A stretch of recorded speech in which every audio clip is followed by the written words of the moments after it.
Bismillahirrahmanirrahim. Assalamualaikum warahmatullahi wabarakatuh. Sahabat yang dimuliakan Allah Subhanahu wa taala, pada kesempatan kali ini mari kita simak perjalanan hidup istri tercinta Rasulullah sallallahu alaihi wasallam, seorang wanita mulia, Ummul Mukminin Siti Khadijah radhiyallahu anha. Semoga dengan pemaparan ini bisa mengingatkan kembali perjalanan hidup beliau sampai dengan wafatnya. Selamat menyimak. Rasulullah sallallahu alaihi wasallam pernah bersabda, para wanita penghuni surga setelah Maryam adalah Fatimah binti Muhammad, Siti Khadijah binti Khuwailid, dan Siti Asiyah istri Fir'aun. Hadis riwayat Ahmad. Siti Khadijah merupakan istri pertama Rasulullah sallallahu alaihi wasallam.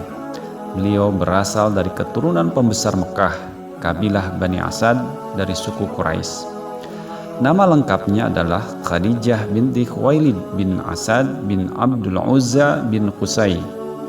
Siti Khadijah dilahirkan di kota Mekah pada tahun 68 sebelum hijrah atau bertepatan dengan tahun 555 Masehi. Tumbuh di tengah-tengah keluarga yang terpandang dan bergelimang harta tidak menjadikan Siti Khadijah menjadi sombong. Justru sebaliknya, kepribadiannya sungguh rendah hati, cantik, kaya, dan dari keluarga terpandang membuat Siti Khadijah menjadi bunga di kota Mekah. Banyak bangsawan dan saudagar kaya berlomba-lomba untuk meminangnya. Namun pemuda yang beruntung yang pinangannya diterima Siti Khadijah adalah Abu Halah bin Jurarah At-Tamimi. Kemudian menikahlah pasangan kedua insan ini. Buah dari pernikahan ini adalah dua orang anak yang bernama Halah dan Hindun. Namun sayang, usia pernikahan ini tidak berlangsung lama karena Abu Halah meninggal dunia. Sepeninggalnya Abu Halah, Siti Khadijah memutuskan untuk menikah lagi dengan seorang pemuda bernama Atik bin Al-Makhzumi. Dan pernikahan ini pun tidak berlangsung lama, karena Atik bin Al-Makhzumi harus kembali menghadap Allah Subhanahu wa taala terlebih dahulu. Untuk yang kedua kalinya, Siti Khadijah ditinggal wafat oleh suaminya. Selanjutnya Siti Khadijah memutuskan untuk berkonsentrasi pada perniagaan dan mengurus putra-putrinya. Suatu hari, Siti Khadijah mendengar kabar tentang seorang pemuda yang pandai, cerdas, dan sangat terpercaya. Dialah Muhammad bin Abdullah. Pemuda ini menjadi buah bibir warga kota Mekah karena kejujurannya. Tak heran julukan Al-Amin tersemat pada pemuda ini. Kemudian Siti Khadijah mengutus pembantunya untuk menemui Muhammad bin Abdullah dengan tujuan untuk memberikan penawaran kepada Muhammad.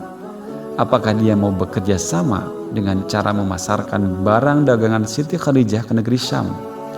Muhammad bin Abdullah kemudian menyanggupinya.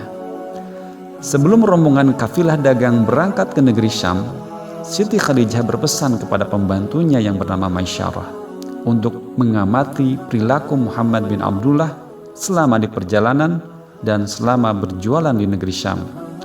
Kemudian hasil pengamatan itu harus dilaporkan ke Siti Khadijah. Beberapa lama kemudian, rombongan kafilah dagang yang dipimpin Muhammad bin Abdullah kembali ke kota Mekah dengan membawa keuntungan yang besar. Maisyarah pun melaporkan hasil pengamatannya kepada Siti Khadijah perihal perilaku Muhammad selama di perjalanan dan di negeri Syam. Hasilnya positif. Muhammad bin Abdullah memiliki kepribadian yang terpuji, perilaku yang terpercaya, dan ini yang membuat Siti Khadijah semakin tertarik dengan kepribadian yang dimiliki oleh Muhammad bin Abdullah, serta ingin mengenal lebih dekat lagi. Kemudian Siti Khadijah mengutus kerabatnya, Nafisah binti Muniyah, untuk melakukan pendekatan kepada Muhammad bin Abdullah dan menanyakan kesediaannya untuk menikah dengan Siti Khadijah. "Mengapa engkau belum menikah ya Muhammad?" Itu pertanyaan yang dilontarkan Nafisah kepada Muhammad bin Abdullah. "Aku belum mau menikah," jawab Muhammad bin Abdullah. "Jika ada yang memenuhi kriteria sebagai istrimu, apakah engkau bersedia untuk menikah?" kejar Nafisah penuh harap. "Siapa gerangan wanita itu?" Muhammad bin Abdullah merasa penasaran. Nafisah menjawab, wanita itu adalah Siti Khadijah binti Khuwailid. Aku bersedia jika dia bersedia, jawab Muhammad bin Abdullah. Setelah mendengar kesediaan Muhammad bin Abdullah, Nafisah segera mengabarkannya kepada Siti Khadijah yang disambut dengan perasaan gembira.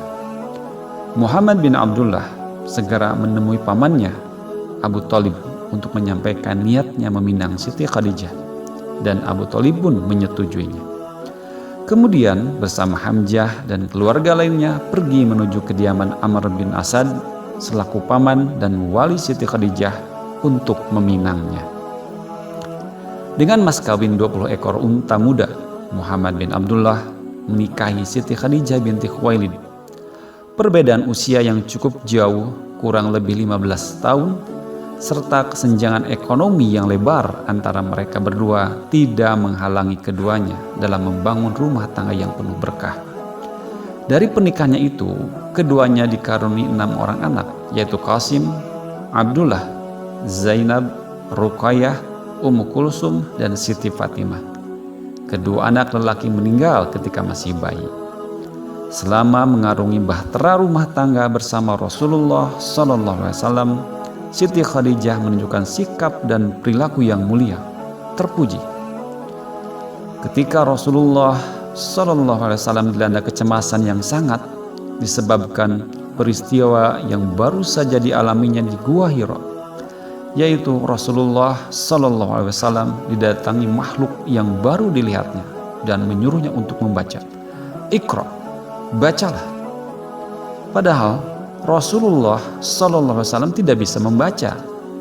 Perintah membaca itu diucapkan oleh makhluk itu sampai 3 kali, sehingga membuat Rasulullah SAW ketakutan, lari pulang ke rumah. Sesampainya di rumah, langsung masuk kamar dan mengatakan, selimuti aku, selimuti aku. Di saat itulah Siti Khadijah menunjukkan sikap yang begitu mulianya. Setelah Rasulullah SAW merasa tenang, Siti Khadijah menanyakan gerangan apa yang terjadi di Gua Hira. Kemudian Rasulullah SAW menceritakan peristiwa yang baru saja terjadi itu. Setelah mendengar penuturan Rasulullah, Siti Khadijah menghibur suaminya tersebut agar tidak merasa takut dan khawatir, karena makhluk yang mendatangi itu tidak akan menyakiti Rasulullah SAW. Itulah Siti Khadijah yang senantiasa menghibur suaminya ketika ditimpa kecemasan, kegalauan, hingga Rasulullah SAW pun merasa mendapat angin segar di tengah kegalauannya. Siti Khadijah pun mengeluarkan banyak hartanya untuk kelancaran dakwah Rasulullah SAW, dan tentunya beliaulah orang pertama yang mengikuti ajakan dakwah Rasulullah SAW. Ya, beliaulah orang pertama selain Rasulullah SAW yang meyakini bahwa tiada Tuhan selain Allah dan bahwasannya Muhammad adalah utusan Allah. Masih banyak jasa seorang Siti Khadijah dalam perjuangan dakwah Rasulullah SAW, dan begitu banyak riwayat yang menceritakan peran beliau sebagai seorang istri Rasulullah SAW yang senantiasa menghibur, memberi semangat, dan menginspirasi Rasulullah SAW dalam kehidupannya sebagai Nabi Allah dan juga sebagai manusia biasa. Siti Khadijah disebut dalam sejumlah sirah nabawiyah wafat pada bulan Ramadan tahun ke-10 kenabian. Beberapa saat sebelum meninggal, Siti Khadijah menyampaikan permintaan terakhirnya. Ya Rasulullah, aku memohon maaf kepadamu jika selama menjadi istrimu aku belum berbakti kepadamu. Mendengar ucapan istrinya, Rasulullah SAW menjawab, lebih dari itu ya Khadijah, engkau telah mendukung dakwah Islam sepenuhnya. Siti Khadijah pun meminta kepada Fatimah putrinya memintakan sorban Rasulullah SAW untuk dijadikan sebagai kain kafannya. Mendengar permintaan terakhir istrinya, Rasulullah SAW merasa iba, kemudian berkata, wahai Khadijah, Allah Subhanahu wa Ta'ala menitipkan salam kepadamu dan telah dipersiapkan tempatmu di surga. Siti Khadijah wafat di pangkuan Rasulullah SAW Sang Ummul Mukminin itu meninggal dunia saat berusia 65 tahun dan dimakamkan di kota Mekah. Tahun meninggalnya Siti Khadijah radhiyallahu anha disebut Amul Huzn, yang artinya tahun kesedihan atau tahun duka cita. Demikianlah sejarah singkat Ummul Mukminin Siti Khadijah radhiyallahu anha. Mudah-mudahan bisa menambah hasanah keilmuan dan kita bisa memetik pelajaran dari kehidupan rumah tangga Rasulullah SAW bersama Siti Khadijah. Amin ya Allah ya Rabbal Alamin. Assalamualaikum warahmatullahi wabarakatuh.